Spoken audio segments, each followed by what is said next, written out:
प्रभात बच्चों, मैं सुष्मिता नए सत्र में आपका स्वागत करती हूँ। आज मैं पहला दिन व्याकरण में पहला पाठ हमारी भाषा पढ़ाने जा रही हूँ। अगर आप लोगों ने किताब खरीद लिया है तो अपनी अपनी किताबों को खोल लें। देखिए हमारी भाषा। देखो पिंकी, ये तुमसे बात करना चाहते हैं। ची ची ची, लेकिन माँ मुझे इनकी बोली समझ नहीं आती। म्याऊं।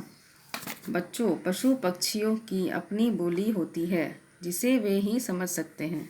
हम उनकी बात नहीं समझ पाते क्योंकि पशु पक्षियों की बोलियां या आवाज़ें होती हैं, भाषा नहीं। जबकि हम लोग अपनी बात को भाषा द्वारा बोलकर या लिखकर बता सकते हैं।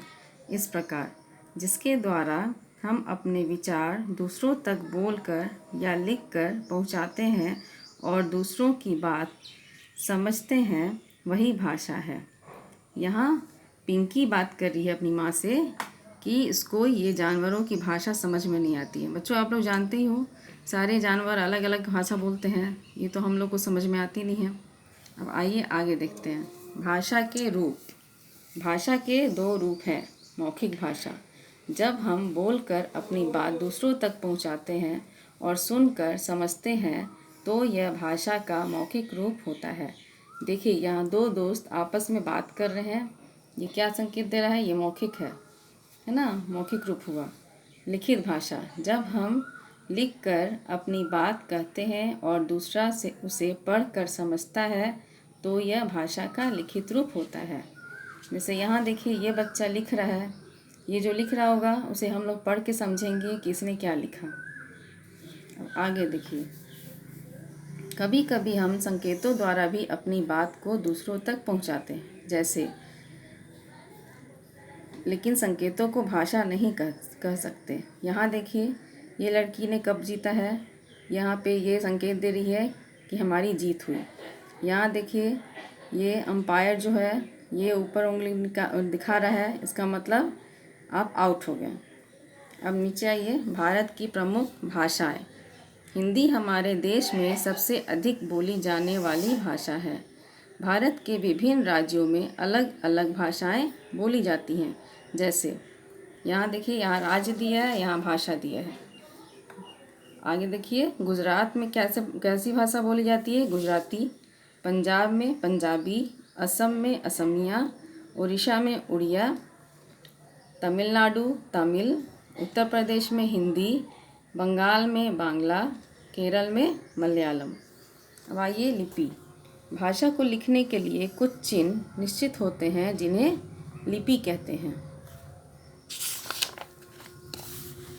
हर भाषा की अपनी लिपि होती है। कुछ भाषाएं और उनकी लिपियां इस प्रकार हैं। भाषा लिपि, यहाँ देखिए हिंदी भाषा में देवनागरी लिपि होती है, अंग्रेजी में रोमन, उर्दू में फ़ारसी, पंजाबी में गुरमुखी। हम जान गए। ये देखिए आगे, हम अपने विचार भाषा द्वारा एक दूसरे तक पहुंचा सकते हैं। भाषा का प्रयोग दो तरह से होता है। मौखिक मतलब बोलकर सुनकर, और लिखित लिखकर या पढ़कर। हिंदी भारत में सबसे ज़्यादा बोली जाने वाली भाषा है। भाषा को लिखने के लिए निश्चित चिन्हों को लिपि कहते हैं। अब आपकी बारी। यहाँ देखिए, चित्र देखकर लिखे मौखिक लिखित संकेत। यहाँ ये बच्ची लिख रही है तो ये क्या होगा? लिखित। यहाँ ये बच्चा गाना सुन भी रहा है और गा भी रहा है तो यहाँ पे हो जाएगा मौखिक। और ये देखिए ट्रैफिक लाइट है, इससे हमें संकेत मिलता है, ये हो गया संकेत। और यहाँ देखिए ये बच्चा गाना गा रहा है माइक लेके, ये हो गया मौखिक। अब आगे आइए। जिन कामों के लिए भाषा का प्रयोग ज़रूरी है उन पर चिन्ह लगाएं। ये देखिए यहाँ पे ये बच्चा खेल रहा है, इसमें मौखिक भाषा का कोई ज़रूरत नहीं है। यहाँ ये सब्जी खरीद रही है तो इसे भाषा का ज़रूरत है, भाषा का प्रयोग करना पड़ेगा कि मुझे 1 किलो आलू दीजिए या मुझे कद्दू दीजिए। जब तक ये बोलेगी नहीं वो दुकानदार समझेगा नहीं। यहाँ देखिए ये बच्चा सो रहा है। अब समझ कर लिखें। भाषा का बोला गया रूप मौखिक, भाषा का लिखा गया रूप लिखित। देश की सबसे अधिक बोली जाने वाली भाषा हिंदी।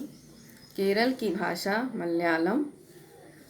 चौथा नंबर में है दिए गए राज्यों की भाषा लिखें। उत्तर प्रदेश हिंदी, पंजाब पंजाबी, बंगाल बांग्ला, तमिलनाडु तमिल। तो ठीक है, धन्यवाद बच्चों।